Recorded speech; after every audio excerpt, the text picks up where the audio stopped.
नर्वेजियनमा एकदमै युज हुने bad words or swear words भन्छ है। नर्वेमा चाहिँ स्वेयर वर्ड्सहरूलाई त्यस्तो हाइली युज गरिँदैन। नेपालमा जस्तो हामीले ब्याड वर्ड्स युज गर्यो भने त्यसलाई क्यारेक्टर नै असाइनेट गरिन्छ होइन, यहाँ चाहिँ त्यस्तो हुँदैन। यहाँ चाहिँ म्यानेजर होइन, ठुलो ठुलो पोजिसनमा भएको मान्छेहरूले, पोलिटिसियन सबैले एकदमै कमनली युज हुन्छ कि ब्याड वर्ड्स चाहिँ।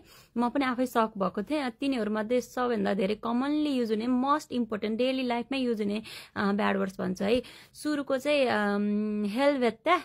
हेलभेत्ता भनेको चाहिँ मलाई एक्ज्याक्टली नेपालीमा ट्रान्सलेट गरिदिनु है, मलाई लाज हुन्छ, म लेखिदिन्छु। गो टु हेल जस्तो सेन्स हो होइन। जस्तो अलिकति पिस्ड अफ भयो क्या माइन्ड। कस्तो सिचुएसनमा युज हुन्छ भन्दा जस्तै चिप्लो छ, हिउँ परिरहेको छ, चिप्लो छ अनि आफू लड्न थाल्यो भने त्यसमा हेलभेत्ते भन्छन् होइन। भुइँमा हेरेर खुट्टा बजारेर पनि भन्न पाइयो क्या, हेलभेत्ते भन्छन् होइन।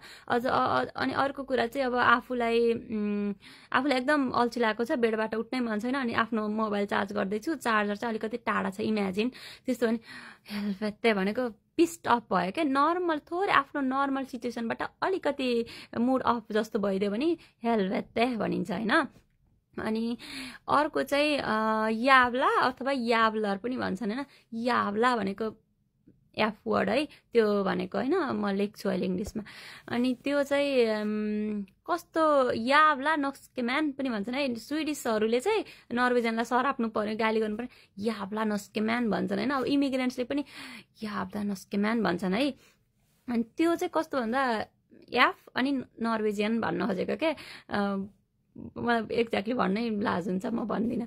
अनि त्यसपछि त्यो चाहिँ कस्तो केस भन्दा हेलभेते चाहिँ सानो सानो केसमा नि युज हुन्छ, अलिकति मात्र पिस्ड अफ भयो भने नि युज हुन्छ।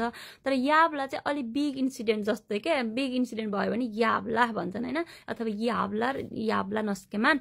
अनि त्यो भन्न खोजेको कस्तो भन्दा जस्तै यताबाट आफूले ड्राइभ गरिरहेको छु अनि उताबाट उसले साइड दिनुपर्ने उसले दिएन, मानौँ उसको गाडी चाहिँ एकदम हाई स्पिडमा आयो भने उसले रोक्नु पर्ने थियो नि, त्यो त्यस्तो केसमा चाहिँ याब्ला नस्केमान भन्न पाइयो कि, सरापेको जस्तो होइन, त्यस्तो भन्न पाइयो।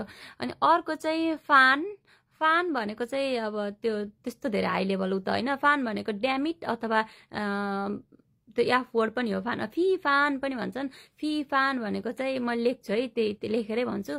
फी फान चाहिँ कसरी युज गर्छन् भन्दा एकजना मान्छेसँग रिस उठिरह, कुनै पर्सनल मान्छेसँग रिस उठिरह भने त्यसलाई फी फान मिडल फिङ्गर देखाएर अनि फी फान भनेर अनि पोइन्ट नै गर्छन् कि फी फान गर्छन् होइन। अब मलाई यहाँ देखाउन आएन, मन लागेन देखाउन, त्यस्तो गर्छन्।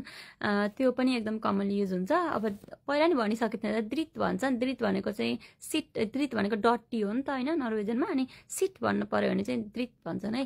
त्यही नै हो। अरू नि छ तर यिनीहरू 3टा चाहिँ एकदमै युज हुन्छ क्या, यो 4वटा चाहिँ लास्टै युज हुन्छ, त्यति नै हो।